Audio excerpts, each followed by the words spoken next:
Hola, muy buen día. Bueno, vamos a continuar con lo que estábamos viendo en clase. Ustedes recordarán que empezamos a ver, o lo que vamos a ver ahora es el interaccionismo simbólico. Y empezamos a ver el primer gran exponente del interaccionismo simbólico, que es el señor Mead. Mead también es conocido como el que nos habla o empieza a hablar del conductismo social. En clase ya habíamos visto que hay un conductismo psicológico y un conductismo social. Y bueno, nosotros nos interesa el conductismo social, ¿no?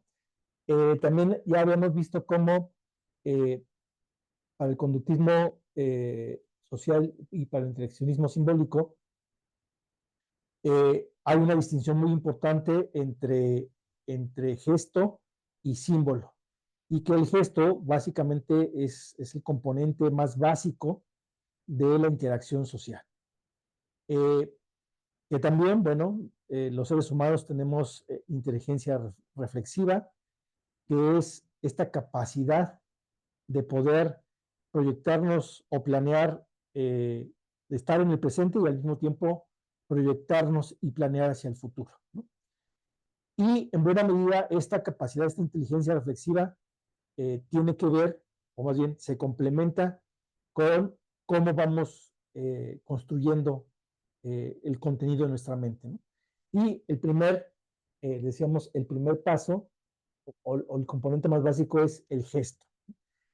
El gesto, bueno, los seres humanos y el resto de los animales compartimos esta cuestión del gesto, ¿no? Es esta transformación del rostro que tenemos según las distintas emociones. Eh, y bueno, pues los animales, por ejemplo, los perros, es muy evidente esta cuestión del gesto, ¿no?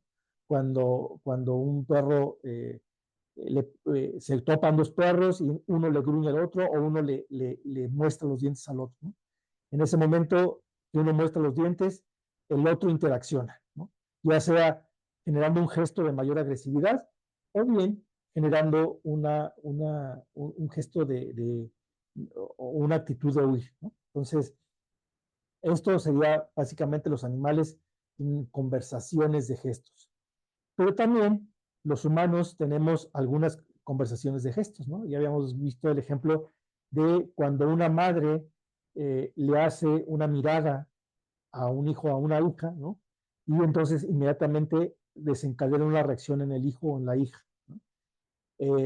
Y esa reacción que desencadena generalmente también es un gesto, y al mismo tiempo, bueno, la madre ve ese gesto y dependiendo, bueno, la madre puede generar un gesto más severo o puede generar un gesto de mayor cordialidad, ¿no? Entonces, o un combate de box, que también es una especie de conversación de gestos, ¿no? Cuando tú haces como que finteas que vas a dar un golpe con la izquierda, pues eso finalmente es un gesto, ¿no? Eh, Cuando empiezan ellos entre comillas, a bailar con los pies, tratando de encontrar los puntos flacos o los puntos no débiles del oponente. Bueno, ese es otro gran conversación de gestos. Entonces, los seres humanos también podemos tener conversaciones de gestos. Ahora bien, hay unos gestos que son los gestos vocales, y estos gestos vocales, bueno, a su vez se dividen en dos, en la palabra y, bueno, si es que tienen un significado, eh, pues sería la palabra, ¿no? Eh, y entonces esto los llamamos significantes, ¿no? Eh, o pueden ser gestos sonoros no, o vocales no significantes. Por ejemplo, podría ser un ladrido, un aullido, ¿no? Y aquí lo interesante, lo importante es que el gesto vocal significante, es decir, la palabra, es lo que ha permitido el surgimiento de las sociedades. Sin palabra, sin la palabra, las sociedades no podríamos haber existido, ¿no? O no existirían, perdón, las sociedades. Eh, y la palabra es tan potente que es más potente que el gesto, porque no solamente con la palabra generamos una reacción en el otro, sino que también generamos una reacción en nosotros mismos. ¿Por qué? Porque nos escuchamos, ¿no? El gesto no podemos ver a nosotros mismos haciendo un gesto, ¿no? A otra persona. Sin embargo, sí podemos escucharnos a nosotros mismos decirle algo a otra persona, ¿no? Y entonces, en el momento en que decimos algo que nos escuchamos, ese escucharnos también modifica puede tener reacciones en nuestra actitud, ¿no? A lo mejor decimos algo muy duro, muy fuerte, y entonces nosotros mismos nos escuchamos diciéndole al otro algo muy duro, ¿no? Y a lo mejor eso nos hace que baje nuestra frustración o el enojo que en ese momento tengamos. O al contrario, a lo mejor de escucharnos, hasta nos enojamos más, ¿no? Entonces, ese es el poder de la palabra, que no solamente cambia o genera una interacción en el que me escucha, sino que también tiene el poder de generar una interacción, un cambio en mí mismo, ¿no? Entonces, por eso es la base o es el gesto primordial de la sociedad, ¿no? Los símbolos significantes, bueno, ya dijimos que son propios del ser humano, sean, sean estos vocales o no. Y el símbolo significante, bueno, por si no queda claro, pues un gesto vocal con significado, ¿no? Y el lenguaje no sería otra cosa más que el conjunto de gestos y símbolos significantes que nos permiten las interacciones sociales. Entonces, eh, eh, al decir conjunto de gestos y símbolos significantes, pues no solamente nos referimos a la palabra, sino también a cómo esa palabra la convertimos en símbolos, ya sea mediante un alfabeto o mediante ideogramas, mediante imágenes. Y bueno, pues decíamos que el lenguaje ya permite una interacción mucho más intensa y mucho más, sí, mucho más intensa, ¿no? Mucho, mucho más compleja. ¿Por qué son tan importantes los símbolos? Porque los símbolos precisamente es lo que nos permite proyectarnos hacia el futuro, ¿no? Acuérdense que tenemos la inteligencia reflexiva, pero la inteligencia reflexiva por sí misma no sería capaz de proyectarse hacia el futuro. Necesita los símbolos. También los símbolos nos permiten almacenar indicaciones, ya sea para nosotros mismos o para otros. Es decir, podemos trascender y también podemos trascender la presencialidad, ¿no? A través de los símbolos, yo no necesito estar presente para dar instrucciones o dejar instrucciones para otros. Yo puedo morir y puedo dejar instrucciones para los que vengan gracias a los símbolos, ¿no? Y bueno, la pregunta es, bueno, y entonces, ¿cómo entendemos, cómo el ser humano va comprendiendo el significado de los símbolos? Bueno, el significado de los símbolos lo vamos descubriendo y lo vamos construyendo al mismo tiempo en las interacciones.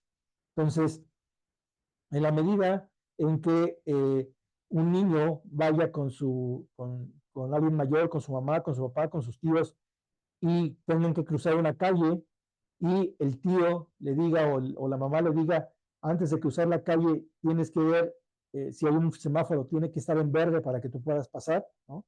Eso ya es una interacción y mediante esa interacción vamos aprendiendo qué significa la luz roja en una calle o la luz verde para el peatón. Y bueno, también a través de las interacciones, pues vamos conociendo, en este caso sería el alfabeto, la imagen que les pongo ahí, ¿no? Los símbolos, el significado de esos símbolos que llamamos alfabeto. Entonces, y bueno, igual si en algún momento entramos, ustedes recuerdan cuando entraron a la secundaria, cuando entraron a la prepa, ¿no?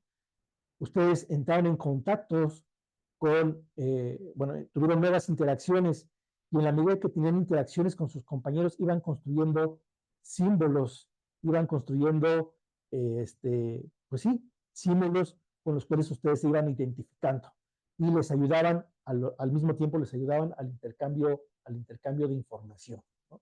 Entonces, es la importancia de los signos, perdón, de los símbolos. También los símbolos nos permiten dos cosas. Por un lado, adaptarnos al medio en donde estamos y crear nuevas realidades, ¿no? Volvemos a poner el ejemplo de entrar a la secundaria, ¿no?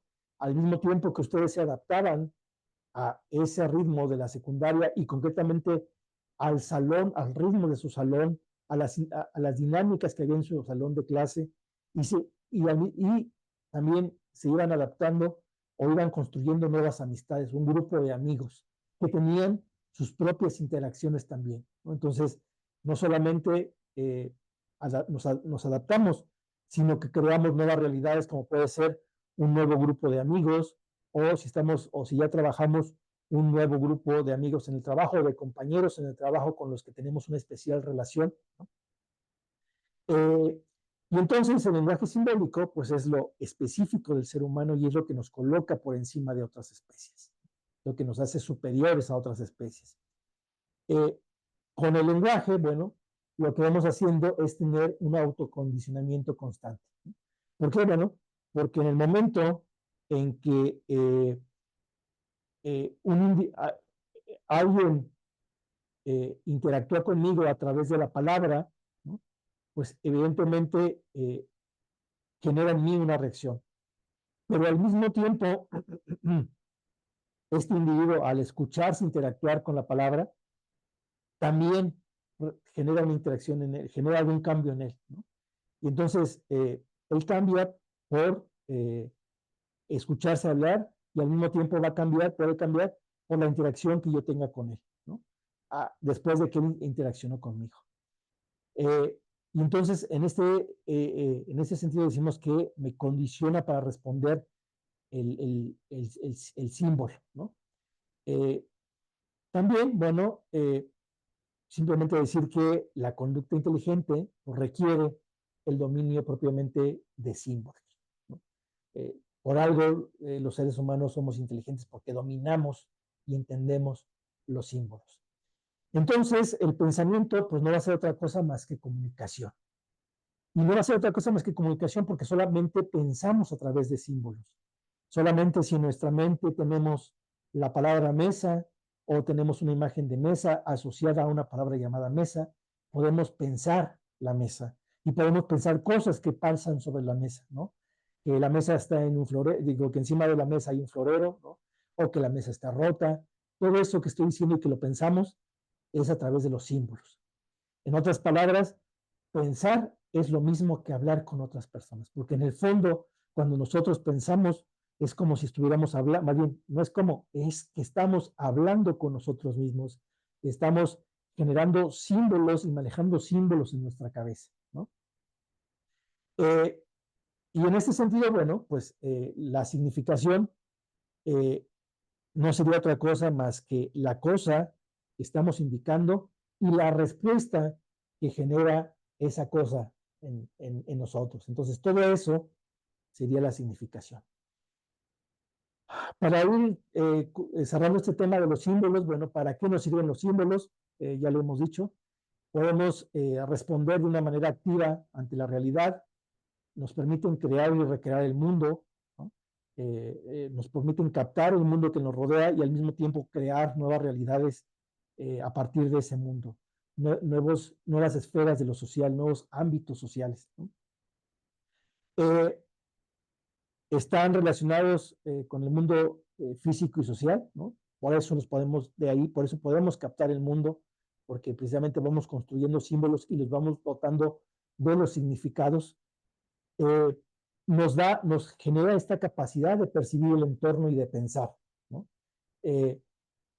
Habíamos dicho en la clase que la diferencia entre los neandertales y el Homo sapiens es que nuestro cerebro estaba más apto para generar símbolos y significados, ¿no? Ellos también podían hacerlo, pero el Homo sapiens tenía una mucho mayor capacidad al respecto, ¿no? Y por algo nosotros eh, lo superamos en cuanto entramos en contacto con ellos, ¿no? Nos permite trascender el tiempo y el espacio y los símbolos, y nos permiten imaginar realidades que no son físicas, que en ese sentido que son metafísicas, que son más allá de lo físico. Y con respecto a estos dos puntos, bueno, ahí les pongo dos ejemplos, ¿no? Por ejemplo, Miguel de Cervantes Saavedra interactúa con nosotros a través de su novela, Don Quijote de la Mancha, sino a través de esa construcción, más bien, la novela no sería más que el conjunto de símbolos y de significados que están ahí, ¿no? Esos símbolos están ahí, y entonces en el momento en que entramos en contacto con ellos, de alguna manera estamos interactuando con Miguel de Cervantes. Es decir, Miguel de Cervantes trascendió el tiempo y el espacio. Él nunca nos conoció, pero nosotros podemos conocer su pensamiento observando, leyendo su texto, ¿no? Y el otro ejemplo que les pongo es de la clásica novela de Santo Tomás Moro, conocida como Utopía, ¿no? Utopos, el no lugar. Esta novelita donde unos viajeros se pierden y llegan a una isla donde no hay hambre, donde no hay pobreza, donde todos son justos, ¿no? Donde todos tienen trabajo, donde todos tienen un alto nivel de ética. Eh, y bueno, esto es una especie de realidad metafísica, ¿no? Es algo que no existe, bueno, que no podemos, que se convierte en un ideal, ¿no? Finalmente, Utopos es eso, un ideal, que sabemos que quizá nunca lo alcancemos, pero que está ahí como para indicarnos qué caminos deben seguir las sociedades, cuáles son los caminos por los que debemos transitar, ¿no? Entonces, bueno, para todo eso nos sirven eh, los, los símbolos. Eh, este, vamos a pasar a otro aspecto del pensamiento del señor Mead. Este otro aspecto es se le conoce como la teoría de la personalidad o el self, ¿no? Y pues el self no va a ser otra cosa más que la conciencia del individuo, la conciencia que el individuo tiene de sí mismo y de sus interacciones con otros, ¿no? Es decir, nosotros, la conciencia de cada uno de nosotros, sabiendo que interactuamos con los demás, ¿no? Y el self se construye con cada interacción. Y ya dijimos que en cada interacción se ponen en juego símbolos, bueno, gestos vocales con significados y símbolos, ¿no? Eh, entonces, por eso vimos todo este tema de la palabra y de los símbolos, ¿no? Porque finalmente la palabra y los símbolos van a ir construyendo nuestra personalidad, van a ir construyendo nuestro self, nuestra propia conciencia de nosotros mismos, ¿no? Y el self, bueno, básicamente el self es lo que nosotros somos, ¿no? Eh, qué es lo que nos revela el self? Bueno, eh, en primer lugar, yo soy objeto para otras personas, ¿no? Y después, soy objeto para mí mismo cuando asumo las perspectivas de los otros. Esto que suena un poco de trabalenguas, ¿no? Los otros me perciben a mí, ¿no? Y en la medida en que yo capto las percepciones o yo conozco las percepciones que los otros tienen sobre mí, yo me voy completando como ser humano, ¿no? Yo voy construyendo, me voy reconstruyendo en mi propio self, ¿no? Y por lo tanto decimos que el self se va a construir en contacto con el otro generalizado. Y no solamente el otro, me voy a adelantar un poco, no solamente hay un otro generalizado, sino con los otros generalizados, ¿no? ¿Y qué sería el otro generalizado? La sociedad y las prácticas a las que pertenece cada individuo, ¿no? Entonces, yo me voy construyendo a mí mismo en la medida en que voy interaccionando con mi madre, voy interaccionando con mis padres, voy interaccionando con mis primos en un primer momento, ¿no? En el núcleo familiar.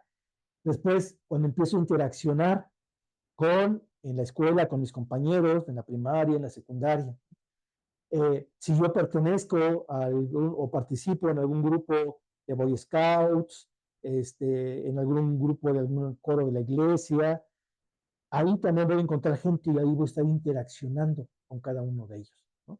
Y en esa medida, bueno, me voy construyendo, va construyéndose mi propio self, ¿no? Y decíamos que en una sociedad generalizada, pues hay muchos otros generalizados, ¿no?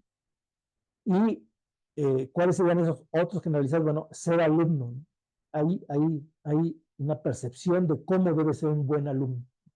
Y entonces, en la medida en que yo entro en contacto con esa percepción de lo que implica ser un buen alumno, pues yo voy construyendo mi propia idea de un alumno o mis propias acciones para llegar. Cómo ser un buen hijo, ¿no? Ahí ese es un otro generalizado, ¿no?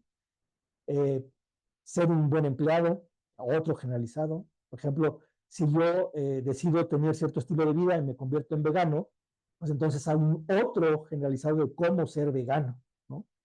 O ser, si nos vamos al plano religioso, ser católico, hay un otro generalizado de un ser católico. Eh, y entonces, eh, mi self se va construyendo de todos esos otros generalizados, porque evidentemente al mismo tiempo puedo ser alumno, puedo ser padre, puedo ser hijo, puedo ser vegano, y entonces, en ese sentido, pues voy tomando parte de esos otros generalizados. Pero, y aquí viene lo bonito, el self no es como si fuera una hoja en blanco que simplemente llegan esos otros generalizados e imprimen algo en esa hoja en blanco. No, el self, mi conciencia tiene la creatividad para incorporarlo de determinada manera a esos otros generalizados, incluso para oponerme a ellos, ¿no? Entonces, yo puedo oponerme a ser un buen alumno o a esta idea de ser un buen alumno. Yo puedo oponerme a la idea de ser un buen empleado, ¿no? O puedo tomar ciertas cosas de ser un buen empleado y simplemente tomo eso y ya, ¿no? O puedo tomar ciertas cosas de ser un buen católico y solamente eso. Eh, entonces, eh, entonces no es que se me impongan estos otros generalizados a mí, sino que yo tengo la capacidad de ir tomando, o sea, una de los, o asumo completamente a los otros generalizados, o asumo una parte de ellos, o bien tiendo a rechazar. Ahí está en el núcleo de la libertad del ser humano, ¿no? Y esto otra vez nos hace diferentes a todo animal de la creación, ¿no? A todo animal de la naturaleza. Siguiendo con este tema del self, bueno, en el self, a su vez, se dividió en dos partes, ¿no? Por un lado, el yo, que sería básicamente un presente puro, ¿no? Es lo que en ese momento estamos viviendo, es la pura espontaneidad, es como reaccionamos ante cualquier cosa, ¿no? Y este yo, pues puede, ¿no? En esa reacción puede seleccionar cómo actuar dentro de una serie de posibilidades, ¿no? Yo puedo actuar siendo en una discusión, yo puedo actuar siendo una persona que catalogamos como civilizada, es decir, puedo dar argumentos, tratar de convencer al otro, ¿no? O puedo actuar en la barbarie, puedo actuar de manera violenta, forzando al otro, ¿no? Amenazando al otro para que piense como yo, incluso generando violencia física sobre el otro para que piense como yo. Entonces, este sería el yo. Y en mí, bueno, en el mí están pues los hábitos, están los aprendizajes y las posibles respuestas a cada situación que se van acumulando en memoria, ¿no? Y que me permiten que yo vaya seleccionando. Es la memoria, el mí sería la memoria, sería el pasado, ¿no? Sería sería incluso la reflexión, ¿no? Lo que permite tomar eh, posiciones o tomar posibilidades de comportamiento, ¿no? Las que me permiten sentarme y reflexionar qué comportamiento debe tomar, cuál es el más adecuado para ese momento en el que estoy inmerso. Entonces, el self se va a componer básicamente del yo y se va a componer del mí. El mí es como la memoria y el yo es como acto. Bueno, pues ahora sí, ya que conocemos la importancia de los símbolos, ya que conocemos cómo los símbolos van construyendo el self, esa conciencia de nosotros mismos y de nuestras acciones, pues entonces ahora sí podemos dar otro salto más y entrar a un tema donde el self y el símbolo se unen. Y ese tema es el acto social, ¿no? En el acto social, bueno,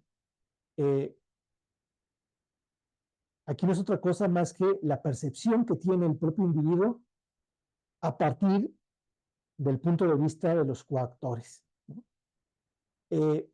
Y cuando hacemos un acto social, pues tenemos la perspectiva del otro generalizado, de los otros generalizados que nos han moldeado nuestro self, ¿no? Y también tenemos la idea de que, o sabemos que hay enfrente de mí, hay un otro, porque el acto social solamente lo hago frente a un otro, ya sea un otro individual o sea un otro colectivo, ¿no? ¿Y cómo voy yo logrando esta perspectiva del otro a la hora de mis actos sociales? Bueno, pues esto se va logrando a través del intercambio de posiciones. Es decir, yo paso por un proceso de aprendizaje y de socializar, que ahorita vamos a ver que en gran medida tiene que ver con, o el principio de ese proceso de socialización y de aprendizaje es el juego, donde yo aprendo a intercambiar posiciones.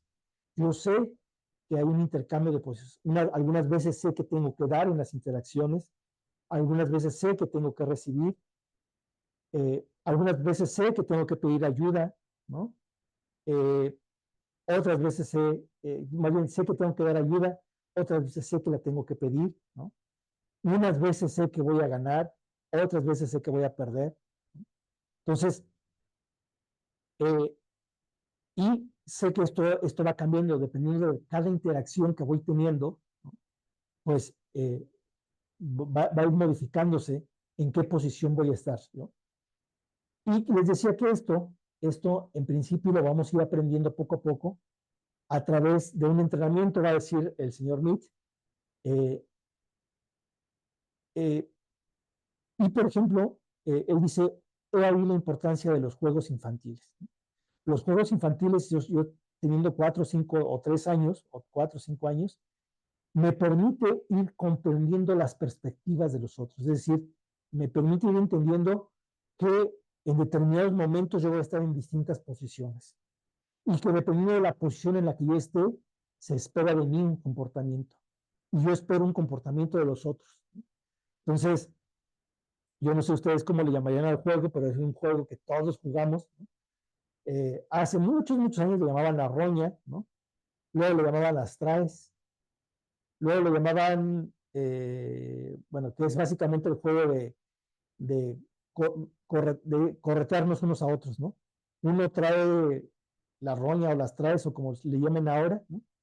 Y el asunto es tocar al compañero y en ese momento que toca al compañero, él se encarga de perseguirnos a los demás, ¿no?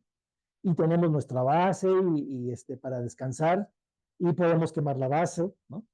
Bueno, todo eso, así vamos aprendiendo las interacciones, ¿no? Así vamos entendiendo entender las perspectivas, ¿no? Sé que unas veces yo tengo que corretear, que tengo que correr atrás de mis compañeros. Sé que otras veces voy a ser el perseguido, ¿no? No sé si ustedes jugaron Los Encantados, que básicamente sería una versión parecida, ¿no? Eh, unas veces, si me tocan, me tengo que quedar paralizado en la posición en la que me tocaron, ¿no? Eh, hasta que alguien me vuelva a tocar y desencantar, ¿no? Cómo cambian unas veces voy a ser encantado, otras veces voy a ser el que desencanta, ¿no? Otras veces voy a ser el que encanta. Entonces, esas son. Y a medida que vamos creciendo, pues vamos haciendo deportes. Y entonces en los deportes, pues también hay estos intercambios, ¿no? Unas veces es portero, otras veces es delantero, ¿no? Otras veces es defensa. Y es muy importante porque finalmente estas perspectivas de los otros nos ayudan a intercambios en la vida social. Y bueno, uno de los más importantes, por ejemplo, el intercambio económico. El intercambio económico, visto desde esta perspectiva, no sería más que un entender las posiciones del otro, ¿no? Entonces, el otro tiene algo que a mí me es útil en ese momento, ¿no? Y yo tengo una mercancía que le es útil al otro, ¿no? Ya ven esta mercancía, por ejemplo, yo que tenga dinero, yo le da mejor que tenga gallinas, ¿no? Pero en el fondo son mercancías. O él que tiene la mercancía de darme trabajo y yo que tengo la mercancía de ofrecer mi fuerza de trabajo, o más bien de darme trabajo, de darme dinero a partir de mi trabajo y yo de ofrecer mi fuerza de trabajo. Entonces, eh, vamos teniendo posiciones, ¿no? Vamos teniendo distintas posiciones. Bueno, entonces hasta aquí dejamos al señor Mead con esta idea de la importancia del símbolo, de la importancia del self que se construye a través de los símbolos y de cómo en los actos sociales se vinculan los símbolos y el self. Y en los actos sociales la importancia de saber la posición en la que yo estoy y esta capacidad de entender las perspectivas, las posiciones donde están los otros, ¿no? Y a partir de ahí se van realizando una serie de intercambios, ¿no? Bueno, dejamos al señor Mead un momento por la paz y pasamos pues al siguiente personaje que también se inscribe en el interaccionismo simbólico. Y este personaje no es más ni menos que el señor Herbert Blumer, ¿no? Si se fijan, bueno, pues ahí tenemos al señor Herbert Blumer. Va a ser ni más ni menos que su propio, más bien que su director de tesis va a ser el señor George Smith, al que acabamos de ver, va a ser su maestro, ¿no? Entonces, en ese sentido, pues vamos a ver que tienen puntos en común, no iguales, pero sí en común. Y precisamente Blumer es el que va a acuñar el término de interaccionismo simbólico. Gracias a él, estas ideas van a pasar con ese nombre. El interaccionismo simbólico pues va a tener básicamente estos postulados, ¿no? Por un lado, que los seres humanos actúan hacia las cosas, pero actuamos hacia las cosas teniendo en cuenta los significados que esas cosas tienen para nosotros. Entonces, no actuamos simplemente porque sí, no actuamos por esos significados que esas cosas tienen para nosotros.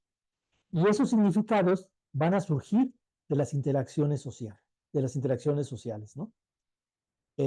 Van a surgir de ese self que interactúa con el otro y que trae en su cabeza y trae en su interior una serie de otros generalizados, ¿no? Y que los adapta a sí mismos, ¿no?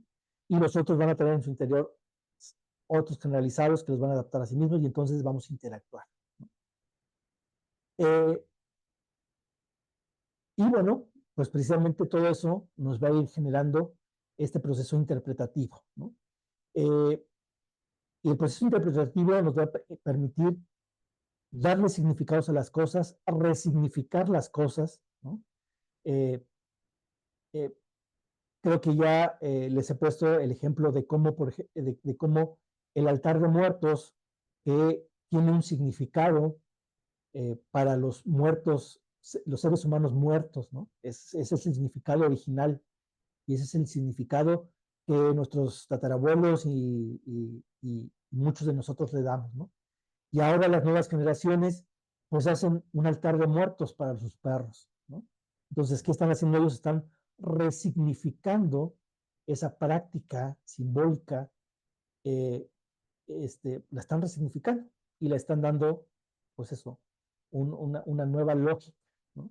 Una lógica que podemos o no podemos compartir, pero finalmente es una nueva lógica, ¿no? Y estos serían los postulados del interaccionismo simbólico, ¿no? Los significados ya dijimos, bueno, cada individuo va construyendo dependiendo de cómo se van interactuando con el objeto. Y pues los vamos filtrando. Y con todo esto, bueno, generamos la interacción simbólica, que es esta idea de que los gestos o los sonidos tienen el mismo significado para quien lo emite y quien lo recibe. Tenemos interacción simbólica cuando hay una comprensión mutua, ¿no?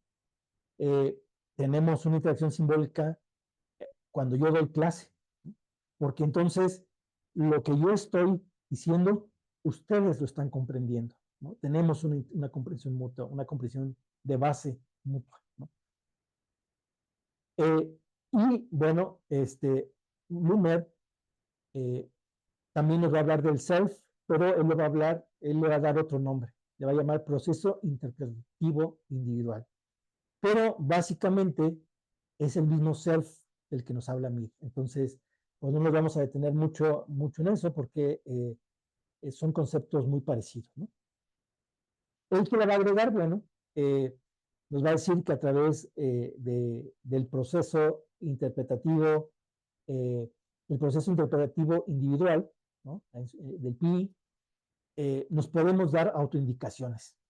Y estas siempre están dentro de un contexto social. ¿Se acuerdan que también algo ya parecido nos había dicho el señor Mitt, ¿no? Y estas autoindicaciones van a ser el principio de la acción, ¿no? Eh, y luego, si damos un salto más, bueno, de la acción individual, ¿no? Si nos damos un salto más, pues entonces, en el momento en que varias acciones individuales se juntan y se van ajustando unos a otros, entonces ya tenemos una acción colectiva, ¿no? En la medida en que nos juntamos para hacer un club de cine y poder comentar las películas de cine, bueno, ahí ya estamos ajustando nuestras acciones unos con otros. ¿Por qué? Porque nos tenemos que poner de acuerdo en un horario para vernos, nos tenemos que poner de acuerdo en qué películas vamos a ver, ¿no? Y a partir de ahí, pues eso es irse ajustando unos a los otros. Y entonces ya tenemos, vuelvo a decir, propiamente una acción colectiva, ¿no? El PI, bueno, eh, lo que genera es que se va generando definiciones colectivas de la situación. Eh, en la medida en que en la medida en que los individuos que están inmersos en una acción colectiva compartan los significados y sea más sólido ese compartir significados y sea más coherente esa comprensión, bueno, eh, o que sean más coherentes en sus definiciones colectivas, ¿no? En su definición colectiva de situación, en esa medida la acción va a ser mucho más fuerte, ¿no? La solidez interna de ese grupo va a ser más intensa. Entonces, volviendo al, al club de gente que se va a unir para ver películas y platicar sobre ellas, ¿no? En la medida en que todos compartan la definición colectiva de que esta es una acción noble, buena, gratificante, una acción altamente estimable, pues entonces todo el mundo va a hacer hasta lo imposible para nunca fallar en ese horario y en ese lugar para ver películas, ¿no? Y entonces, pues ahí vamos a ver una mayor solidez, ¿no? En la medida en que las personas empiecen a considerar menos importante y menos relevante que ver una película y comentar sobre ella es algo bueno, algo noble, algo intelectualmente superior, bueno, pues lo van a dejar de participar, ¿no? Por lo tanto, el orden social no sería más que un orden negociado. Finalmente, nuestro orden social son las interacciones de unos con otros, somos cómo nos vamos agrupando unos a otros, cómo vamos generando definiciones colectivas de situación, ¿no?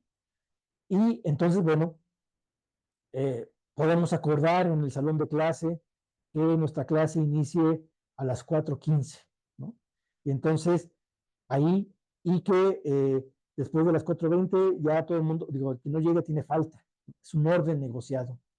Y a partir de ahí, bueno, pues ya, pero ese orden negociado surge, o sea, es un orden negociado que podemos nosotros decir que tenemos un orden social, ¿no? Ahora, este pequeño ejemplo, piénsenlo en toda la sociedad, ¿no? En toda la sociedad hay una multitud de grupos que en su interior tienen órdenes sociales y que van confluyendo todos en esta gran conglomerado que llamamos sociedad moderna, la sociedad compleja, o las sociedades complejas. Eh,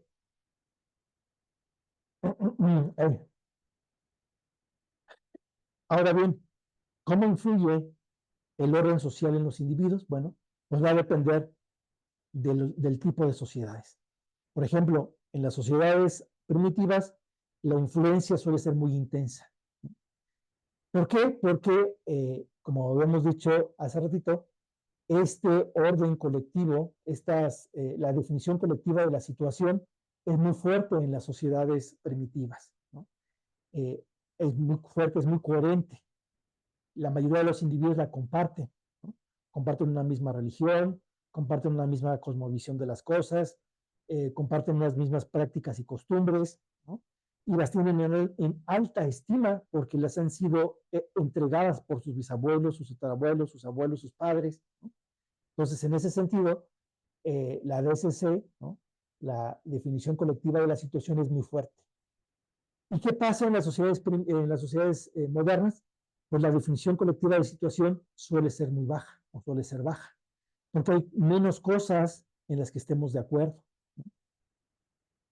Eh, y esto, si ustedes recordarán, eh, cuando vimos la diferencia entre sociedades modernas y sociedades primitivas que manejaba el funcionalismo, pues si se fijan es muy parecida, ¿no? Nos dicen lo mismo. En las sociedades modernas hay una fuerte, o sea, en las sociedades primitivas la influencia es muy fuerte sobre los sujetos, ¿no? Y en las sociedades modernas es muy baja. Si ustedes recordarán, nos vamos más atrás, ¿no? Es básicamente lo que Durkheim nos decía con las sociedades primitivas y las características de las sociedades primitivas y las características de las sociedades modernas, ¿no? Volvamos a las sociedades modernas. Bueno, en las sociedades modernas, lo positivo es que hay una mayor abundancia de herramientas de interpretación que incluso pueden ir en contra del propio orden. ¿Se acuerdan que eso también lo habíamos visto un poco en Parsons? Eh, este, que en las sociedades, en las sociedades modernas es más fácil, o sea, que en las sociedades modernas se respira un aire de mayor libertad. ¿Por qué? Porque los individuos pueden pensar de maneras distintas y no van a ser juzgados tan duro como en una sociedad más pequeña, ¿no? Entonces, y que incluso, esto es lo importante, en una sociedad moderna, incluso podemos ir, tenemos las herramientas para ir en contra del orden, de un orden. De alguna manera los grupos, las subculturas urbanas, ¿no? De alguna manera tratan de romper o van en contra de ese propio orden. Y en una sociedad moderna, pues en principio no se les persigue, ¿no? Simplemente están ahí. Piensen en una tribu, en una subcultura, una tribu urbana tan antigua como los emos, ¿no? O los punks, ¿no? Eh, o podemos llamar, sí, los punks o los emos, ¿no? Entonces, en principio están ahí, eh, y pueden subsistir y pueden existir, pese a que vayan en contra del propio orden establecido. Piensen en las pandillas. Evidentemente, una pandilla es un agrupamiento que va en contra del propio orden establecido por un orden mayoritario social establecido. Y sin embargo, en una ciudad moderna se les tolera, ¿no? Dentro de ciertos límites se les tolera. Entonces, eso es lo interesante de las sociedades modernas. Eh, ya para ir como sintetizando, bueno, ¿qué observa propiamente el interaccionismo simbólico? Pues ve cómo las conductas, cómo las presiones del exterior influyen en las conductas individuales. Cómo el hecho de que yo tenga enfrente un otro generalizado de ser un buen profesor va a influir en cómo yo voy a dar una clase, ¿no? O que yo tenga enfrente el otro generalizado de cómo ser un buen vegano, va a influir en cómo voy a vivir yo mi veganismo en el caso de que fuera vegano, ¿no? También va a observar cómo en una organización, el orden que hay en una organización tiene que ver con los procesos de negociación entre los distintos tipos de roles y de personas. Entonces, el interaccionismo simbólico nos puede servir para entender algunos aspectos de las organizaciones, sean públicas, sean privadas, ¿no? Una empresa, ¿no? Evidentemente en una empresa, si nosotros llegamos con los ojos del interaccionismo simbólico, vamos a poder identificar cuáles son los ideales de ser un buen empleado, o sea, qué es ser un buen empleado para esa empresa, qué es ser un buen gerente para esa empresa, ¿no?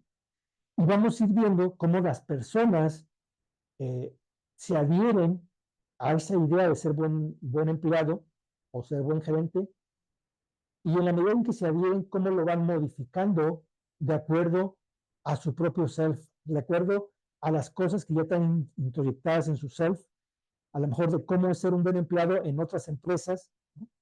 Y cómo se van poniendo, cómo se van mezclando estos símbolos o estas ideas, ¿no? Y bueno, cómo se van interactuando las personas, ¿no? Entonces, si se fijan, bueno, el self nos puede ayudar bastante, perdón, el interaccionismo simbólico nos puede ayudar bastante a ir entendiendo algo que se llama la comunicación organizacional, ¿no? Si nosotros llegamos con estos ojos y vamos y hacemos un análisis de comunicación organizacional, pues entonces el interaccionismo simbólico puede ser algo muy enriquecedor para nosotros, ¿no? Si nosotros analizamos las interacciones que hay en los migrantes que llegan por negocios a la ciudad de Querétaro, bueno, si llegamos con estos mismos ojos del interaccionismo simbólico, vamos a poder ver cómo interactúan ellos y cómo interactúan con un medio que les es ajeno, que en este caso sería la ciudad de Querétaro, en un contexto que no es el suyo, en un contexto nacional que es completamente distinto al suyo, y entonces cómo se van dando estas interacciones, cómo se van negociando. Por ejemplo, si ellos deciden hacer una asociación de, de hombres y mujeres de negocios extranjeros en Querétaro, ¿no? Cómo se va dando esta interacción, qué acuerdos van logrando, ¿no? Incluso si no la hacen, ¿no?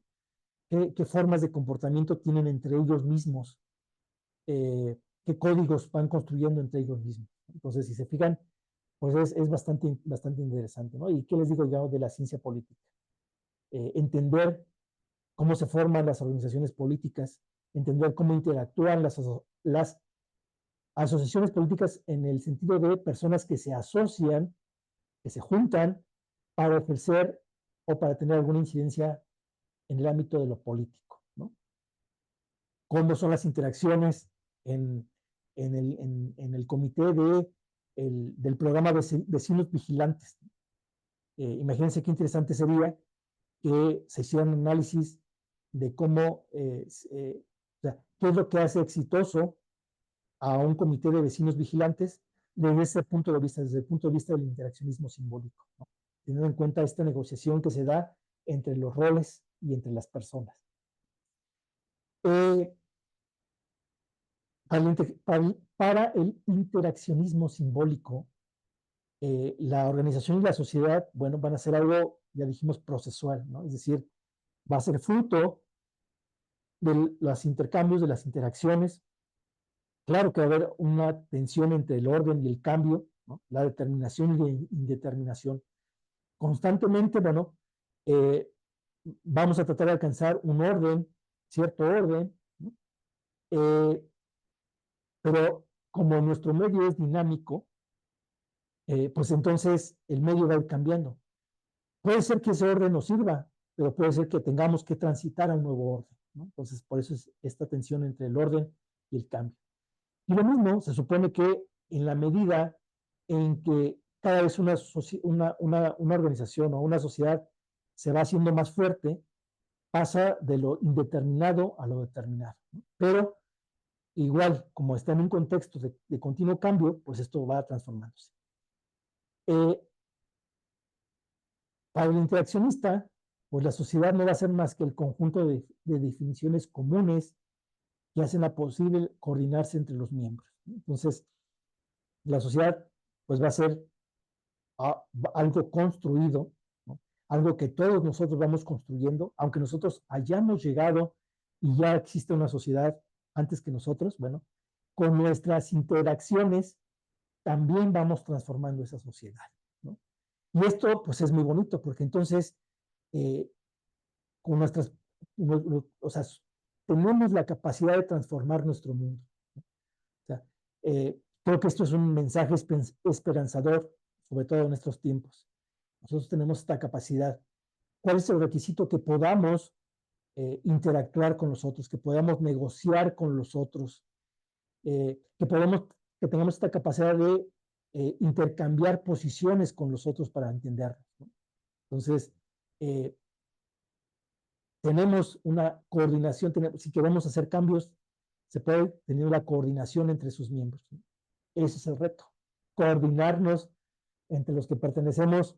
Bueno, la sociedad nos queda muy grande, pero podemos coordinarnos entre los que pertenecemos a un pequeño grupo, ¿no? Y ahí sí podemos generar cierta coordinación que va a ir transformando eh, lentamente, pero a buen paso a la sociedad. Bueno, entonces, lo dejamos hasta aquí, eh, porque bueno, después va a seguir otro autor que también requiere que se le dedique un buen tiempo. Piensen en todo lo que nos puede ayudar el interaccionismo simbólico, que no solamente es una teoría que está ahí, como que alguien pensó, sino que la podemos llevar a la práctica les había dicho yo, en los análisis de comunicación organizacional, en los análisis de grupos sociales, en los análisis de organizaciones, de las interacciones entre grupos sociales, etc. Bueno, que tengan un excelente día.